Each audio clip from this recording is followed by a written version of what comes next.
So can you bring a whip on your next trip? An adult device on domestic flights?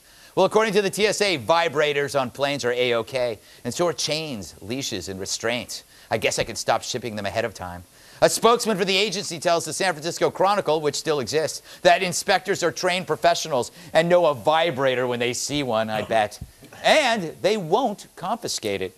However, passengers traveling with sex toys that are club-like and more than a foot long should place them in checked luggage, as such cylinders or shafts fall within the category that includes billy clubs, blackjacks, brass knuckles, nunchucks, and martial art weapons. Shorter items, things less than 7 inches, or the Anthony Weiner category, are okay.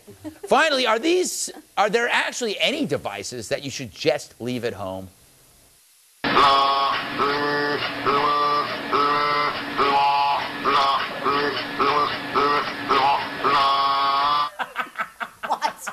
Here's the thing, though. I still love them. I can't travel without that. I really can't. I mean, you know, I go to grandma's, it's in the satchel. 3 in the morning, she hears it, it flips around. Robert, is this a big relief for you, knowing that this is okay? Well, I mean, it's still embarrassing. I've traveled with sex toys. Yes.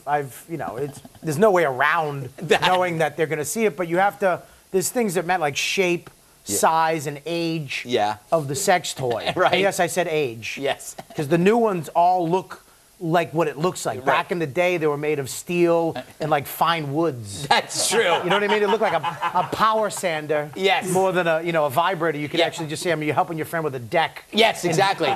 You're in Arizona. You're into construction. Yeah, I mean, but not masturbation. Yeah. But the size matters. It should fit in your carry-on. Yeah. That should matter. It should be sticking out. Yes. The shape. The shape matters. If it looks like you cut an angry guy's arm off. Just, you know what I mean? It should look at least pleasant. They have to if it's an arm, they have to check the bag. Yes, exactly. If it's arm. I think that's the rule. You know, if you see something, report something. If it's an angry man's arm.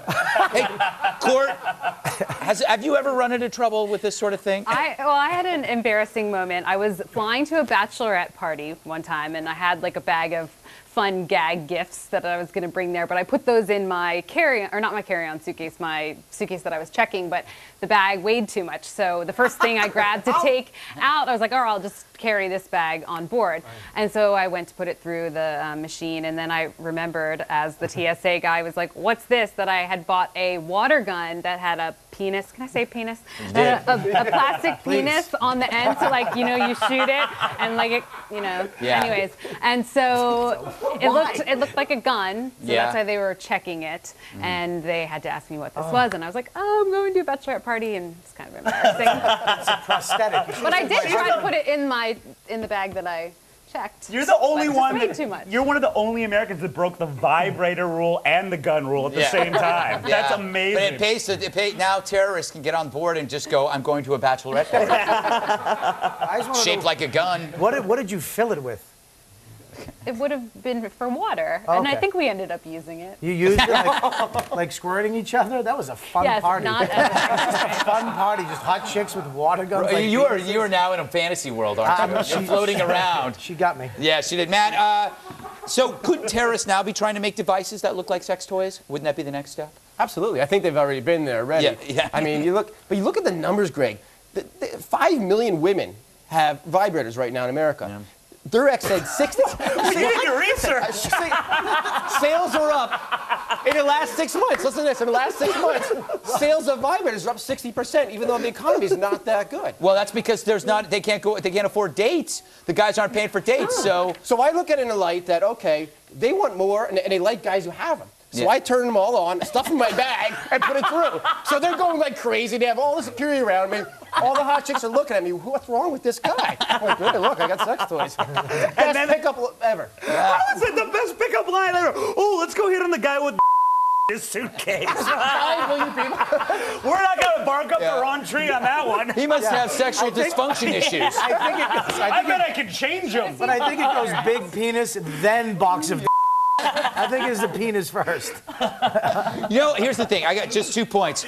No clothes, just vibrators. If your sex toy can be misconstrued as a weapon, then you have a problem. I think that's an important point. Like if it falls into a martial arts territory, you probably require surgery. And the second point is perverts. Take a breather. You don't need to take your sex toy wherever. Like if you're going to Club Med, just buy it there. Yeah. You know, I buy all my sunscreen. When I get to a place, I don't take it with me. Yeah. Do the same thing with your interrogator. No, but the average cost. Yeah, let's get the average cost these days is like $95 per vibrator. Really? Who has $95 every 2 months when they travel? You researched the crap out of this story. This is unbelievable. Truly, what was the vibrator market like in the early 18th century? I don't know. Fair to middling, Bill. Wait, no, vibrators have been around longer than airplanes. Really? I learned that today. Well, they both get you off the ground. Did you know that Cleopatra used to put honeybees in a box and use that as a vibrator? They used to have mice in a single wheel.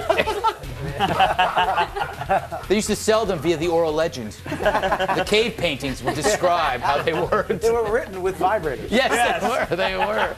All right. The Earth is actually built on a vibrator. I hope you didn't know. All right. Do you have a comment on the show? Email us. It's redeye@foxnews.com, and to leave a voicemail on my direct line, 212-462-5050. Still to come, the halftime report from TV's Andy Levy. He's vibrating. Oh. Tonight's halftime report is sponsored by Swamp Soccer. With international tournaments in 3 continents, it's exactly like regular soccer, except watchable. Thanks, Swamp Soccer.